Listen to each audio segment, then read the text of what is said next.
हाँ जी। नमस्ते सर जी। तो जो कृत्य या कर्म जी। बेहोशी में करते हैं ना, हम्म, वह पाप बन जाता है। पाप और दूसरा कुछ नहीं है। ये कैसा होता है कि देखो, हमने किसी का खून कर दिया जी। तो ये पाप तो हुआ ही ना।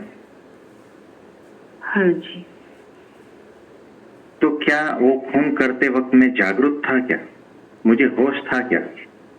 अगर होश होता तो मैं नहीं करता था, हम्म, है ना। हाँ जी। फिर जब हम वो खून हो जाता है, फिर हमें होश आता है कि अरे ये मैंने क्या कर दिया। जी। तो जागृति बाद में आती है, कृत्य के वक्त नहीं आती। तो इसीलिए वो पाप हो जाता है। जी। तो बेहोशी ही पाप है। जी। गुस्सा आता है हाँ तो जी। गुस्सा होने के बाद में हमें होश आता है कि अरे ये मेरे से गलत हो गया, गुस्सा आ गया, है ना। हाँ जी। तो हाँ जी। गुस्सा जो है वो अगर करते हैं तो बेहोशी में ही होता है, और उसमें अगर कुछ कृत्य हो जाता है तो वही सब पाप है। ईर्ष्या भी आती है, लोभ भी आता है। ये सब जो चीज है ना, वासना से प्रेरित होता है। तो बेहोशी में जो है, जो भी कुछ करते हैं वो सभी का सभी पाप है। तो मुझे बताओ, कौन व्यक्ति होश में चल रहा है? तभी तो बेहोशी है, जहां से मैं देख रहा हूं। हाँ जी सर, सभी बेहोश हैं और बेहोशी में सारे कर्म हो रहे हैं। हाँ, तो होश पूर्वक जो क्रियाएं होती है ना, वही पुण्य होता है। जी। बेहोशी में तो जो है ना, तुम नहीं चाहते लेकिन हो जाता है, तुम्हारे द्वारा होता है। हाँ जी, बोलिए। तो पाप पुण्य का क्राइटेरिया एक्चुअली में जो हमें समाज बताता है या हाँ, सुनते आए, वो नहीं है। वो नहीं है। पाप पुण्य का क्राइटेरिया हमारी अवस्था है। हाँ, बेहोशी वाली या होश वाली। हाँ जी। तो ये जो बेहोशी में तुम्हारे द्वारा कुछ हो रहा है ना, वो पाप है, तुम्हें पता नहीं है। लेकिन ये जो उसका फल भी जो है ना, तुम्हारे द्वारा ही भुगता जाएगा। क्योंकि उसका फल तो मिलेगा ही, जो भी कुछ क्रियाएं हो रही है ना। तो जैसे हम दूध पी रहे हैं, तो अगर कोई होश पूर्वक व्यक्ति है ना, तो वो दूध नहीं पिएगा, क्योंकि उसे पता है किस तरह से वो निकालते हैं, अगर उसने देखा होगा ना तो। लेकिन जो बेहोश है वो सब दूध पी रहे हैं।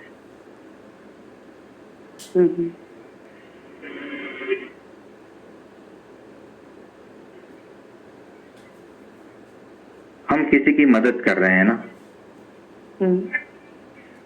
हम किसी को खाना खिला रहे हैं, हम किसी को पैसे दे रहे हैं, तो ये सब क्या है? अगर बेहोश व्यक्ति है ना, तो इसे पुण्य का नाम देगी।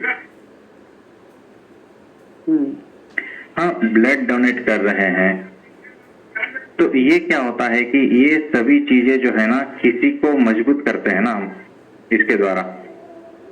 हाँ जी। अगर किसी क्रिमिनल को ब्लड दिया और उसकी जान बचाई, और उसने कुछ गलत काम कर दिया, तो उसने जो गलत काम कर दिया है उसका जो परिणाम वो तो भुगतेगा ही, तो साथ साथ में हम भी भुगतेंगे। क्योंकि ये जो क्रियाओं की जो है ना पूरी श्रृंखला है, और सबको फल मिलता है इसमें। तो हमें वो भी पता नहीं है कि हम जो है किसको पैसे से मदद कर रहे हैं, किसको खाना खिला रहे हैं। अगर खाना खाने की वजह से किसी में ताकत आई है और उसने कुछ गलत काम कर दिया, है ना, तो ये सभी के सभी जो है ना भुगतेंगे। तो इसीलिए जो है ना, आप मदद करने से पहले है ना, बहुत बार सोचो कि किसको मदद कर रहे हो। अगर वो सामने वाला व्यक्ति बेहोशी में है तो मदद मत करना। जी। बेहोशी का मेरा मतलब है कि उसको कुछ भी ज्ञान नहीं है। तो सर जी ऐसा भी हो सकता है क्या कि हमारे जीवन में हम जो बहुत सी चीजें मतलब भोग रहे हो, हाँ, तो उसमें कुछ ऐसे भी हो जो हमारे इनडायरेक्ट कर्मास के कारण आई हो। हाँ जी, जैसा कि आपने बोला। हाँ, ये होता है ना, ये सब बहुत सारा कुछ जो है ना इनडायरेक्टली होता है, हमें पता ही नहीं है कि ये कहाँ से आ रहा है, क्योंकि ये सब पूरी श्रृंखला है ना कर्मों की। कर्म एक के द्वारा तो नहीं होता, उसमें बहुत सारे फैक्टर्स इन्वॉल्व होते हैं जी। तो ये सब सबको भुगतने पड़ते हैं। तो देखो, कोई भी व्यक्ति जो है ना, कौन से केंद्र से वो कार्य कर रहा है ना, वो महत्व का है। अगर प्रकृति उसके केंद्र से कार्य कर रहे हैं तो वो बेहोशी है, वो पाप है। और अगर वो जागरूक होकर आत्मा के केंद्र से काम करता है, कोई कर्म करता है, तो वो होश पूर्वक है और वही पुण्य है। तो हमारे सामने चाहे कोई भी संजोग हो, व्यक्ति हो, घटना हो, कुछ भी हो, लेकिन उसकी प्रतिक्रिया हम कौन से केंद्र से दे रहे हैं ना, वो महत्व का है। अगर हम शरीर से प्रेरित होकर प्रतिक्रिया दे रहे हैं, प्रकृति से प्रेरित होकर प्रतिक्रिया दे रहे हैं, या आत्मस्थ होकर प्रतिक्रिया दे रहे हैं, ये महत्व का है। तो जहां से मैं देख रहा हूं ना, वहां से लोग जिसे पाप कहते हैं ना, वो तो पाप है ही, लेकिन लोग जिसे पुण्य कहते हैं ना, वो भी पाप है, अगर वो बेहोशी पूर्वक की गई क्रिया है। तो मेरी दृष्टि में जो है ना, पाप और पुण्य, वो दोनों का फल एक ही है। जो लोग पाप पुण्य बोलते हैं ना, उसकी मैं बात कर रहा हूं। वो दोनों का जो फल है ना, एक ही है, और वो है नरक। नरक यानी जन्म मरण का चक्र।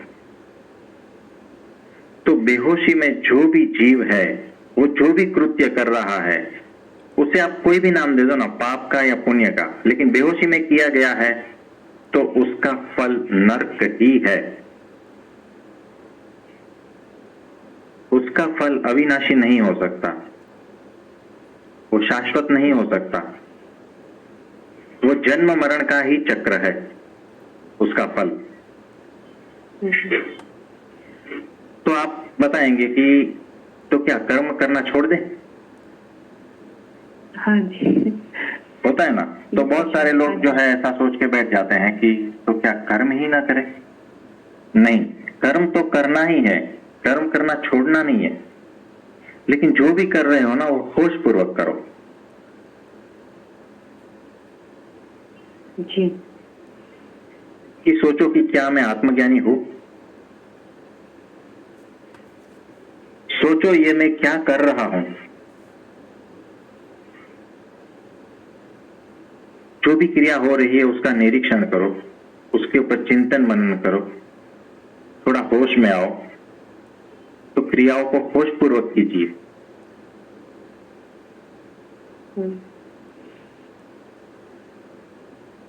अगर खुद पता नहीं है ना, तो किसी आत्मज्ञानी पुरुष रहेगा ना, उनसे पूछकर किएंगे ना क्रियाएं, तो उसका कर्म बंध नहीं लगता। जी सर।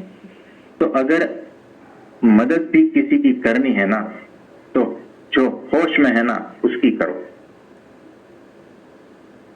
जी। जो बेहोश व्यक्ति की मदद करेगा ना, वो नरक में जाएगा।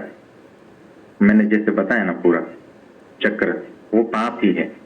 और अगर कोई होशपूर्व व्यक्ति है तो उसकी अगर मदद करते हैं तो वही पुण्य का काम होता है, और वो पुण्य जो है ना अनंत गुना हो जाता है।